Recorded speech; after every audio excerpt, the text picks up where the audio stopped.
بسم اللہ الرحمن الرحیم۔ السلام علیکم ناظرین، امید کرتا ہوں آپ سب خیریت سے ہوں گے۔ رسول اکرم صلی اللہ علیہ وسلم نے فرمایا، تمہیں معلوم ہے کہ غیبت کیا چیز ہے؟ لوگوں نے عرض کی، اللہ اور اس کا رسول صلی اللہ علیہ وسلم بہتر جانتے ہیں۔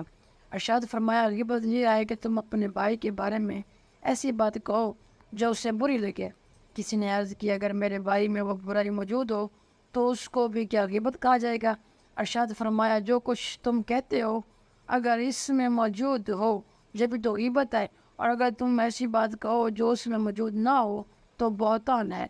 مسلمان بھائیو، غیبت اس قدر برا کام ہے کہ اسے اپنے مرے ہوئے بھائی کا گوشت کھانے سے تشبیہ دی گئی ہے۔ چنانچہ قرآن مجید میں اللہ تعالیٰ ارشاد فرماتا ہے، ترجمہ، اور ایک دوسرے کی غیبت نہ کرو۔ کیوں کرو؟ کیا تم میں کوئی یہ پسند رکھے گا کہ اپنے مرے ہوئے بھائی کا گوشت کھائے تو یہ تمہیں گوارا ہوگا؟